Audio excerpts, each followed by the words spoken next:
OSS এ, তারপরে office ছিল গুলশান নিকেতনে, এখন অফিস হলো গুলশানের পুলিশ প্লাজায়।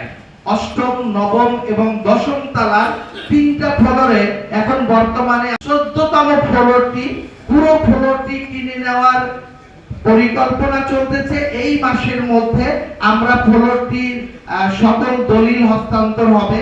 আমরা টোটাল 14 তলার টোটাল ফ্লোরটা আমরা কিনে নিচ্ছি এবং এই বিল্ডিং এর নবম তলার ফ্লোরটাও আমাদের ক্রয় করা। ইতিমধ্যে আমরা বাংলাদেশের প্রত্যেকটা বিভাগীয় শহরে আমরা অফিস করে ফেলেছি এবং অনেকগুলো জেলা শহরেও আমরা অফিস করে ফেলেছি।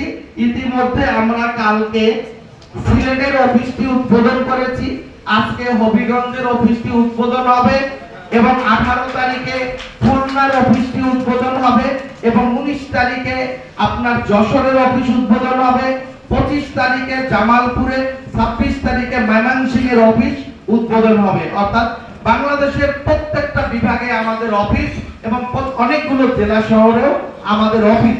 এই বছর ডিসেম্বরের মধ্যে বাংলাদেশের 64টি জেলায় আমরা অফিস কমপ্লিট করে ফেলব। এইভাবে কোম্পানিটি তার সেবা দেওয়ার জন্য সারা বাংলাদেশ ব্যাপী তার কর্মকাণ্ডগুলো পরিচালনা করে যাচ্ছে। এই পরিচালনা পর্ষদে যারা আছে, অর্থাৎ যাদের নেতৃত্বে এই অতিথি লিমিটেড লায়ন্স ক্লাবের গভর্নর এবং police commissioner Abdul Jalil Mondal sir এবং একজন সচিব আলী মাহমুদ এবং ব্রিগেডিয়ার জেনারেল আব্দুল হান্নান, এছাড়া আরো দুজন পরিচালক রয়েছে। চৌধুরী গ্রুপ অফ ইন্ডাস্ট্রিজ এর চেয়ারম্যান জনাব লায়ন নজরুল ইসলাম চৌধুরী এবং সদ্য রিটায়ার্ড প্রাপ্ত দুদকের একজন পরিচালক, তিনিও আমাদের অতিথি লিমিটেডের পরিচালক হয়েছে।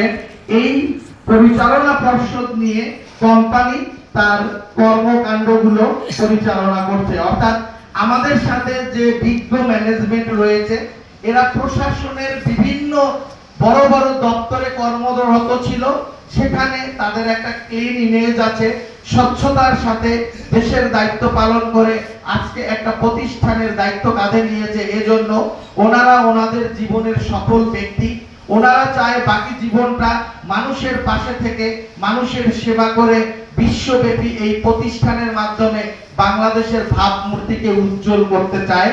এই উদ্দেশ্য নিয়েই ওনারা কার্যক্রম শুরু করেছে। পাশাপাশি আমাদের রয়েছে একটি অ্যাডভাইজারি বোর্ড, অর্থাৎ আমাদের পরামর্শ দেওয়ার জন্য রিয়াল অ্যাডমিরাল আবু তাহের সাবেক। বাংলাদেশ ইসলামিক একটি দেশ, এই দেশের